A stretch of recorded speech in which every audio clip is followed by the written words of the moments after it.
आज की क्लास में हम कुछ इम्पॉर्टेंट क्वेश्चंस जो है वो डिस्कस करेंगे जो एमसीक्यू के अकॉर्डिंग इम्पॉर्टेंट है। तो इसमें है फर्स्ट क्वेश्चन ये है कि मिनिमम हाइट जो है मिरर की to see whole body image, इनकी पूरी पर्सन की एक फुल इमेज अगर हमें देखनी है तो मिनिमम मिरर की हाइट हमें कितनी चाहिए। तो उसके लिए जितनी पर्सन की हाइट है उस लेंथ का हाफ लेंथ जो है मिरर की हाइट हमें चाहिए होती है। तो ये एमसीक्यू में बहुत बार पूछा जाता है। ये उसका रे डायग्राम है। तो यहाँ पे ए बी जो है ये किसी पर्सन के फुट से इंसिडेंट रे ट्रेवल करती है और बी पॉइंट से रिफ्लेक्ट होती है बी ई। ये रिफ्लेक्टेड रे पर्सन की आई में एंटर करती है। तो ये जो बी ई है ये अपीयर होती है सी पॉइंट से अराइज होती है कि यहाँ से ये आ रही है।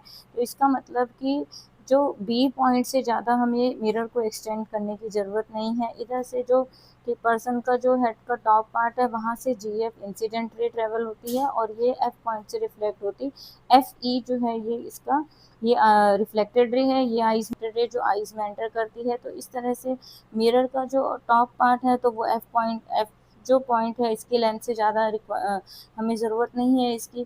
तो ये जो हाइट है मिरर की जो ये हाइट है यहाँ से ये पर्सन की जो हाइट है उसका हाफ लेंथ है। तो इसीलिए हम ये कह सकते हैं कि जो पर्सन की फुल इमेज देखने के लिए हमें जितनी पर्सन की लेंथ है उसका हाफ लेंथ का मिरर हमें चाहिए फुल इमेज को देखने के लिए।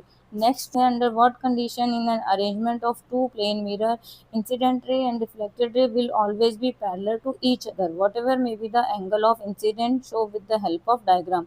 मतलब कि दो प्लेन मिरर को हम किस तरह से अरेंज करें कि उसमें इंसिडेंट रे और रिफ्लेक्टेड रे ये हमेशा एक दूसरे के पैरेलल हो। तो इस क्वेश्चन के लिए जो दो मिरर है उनको हम राइट एंगल में एक दूसरे के प्लेस करते हैं। तो उस कंडीशन के अंदर इंसिडेंट रे और रिफ्लेक्टेड रे ये एक दूसरे के पैरेलल होती है। देखिए ये इंसिडेंट रे यहाँ पे ट्रेवल कर रही है, यहाँ से ये रिफ्लेक्ट होती है। तो ये जो रिफ्लेक्टेड रे है ये फर्स्ट मिरर की जो रिफ्लेक्टेड रे है सेकंड मिरर के लिए ये इंसिडेंट रे है और यहाँ से जब इस पॉइंट पे स्ट्राइक करती है तो ये रिफ्लेक्ट होती है इस डायरेक्शन में। तो इस तरह से ये इंसिडेंट रे और रिफ्लेक्टेड रे एक दूसरे की क्या होती है पैरेलल होती है। तो दो मिरर को जब एक दूसरे के राइट एंगल पे हम प्लेस करते हैं तो इंसिडेंट रे और रिफ्लेक्टेड रे एक दूसरे के पैरेलल होती है। ये क्वेश्चन एमसीक्यू में भी पूछा जा सकता है और थ्योरी के क्वेश्चंस में भी बहुत बार आता है। Thank you.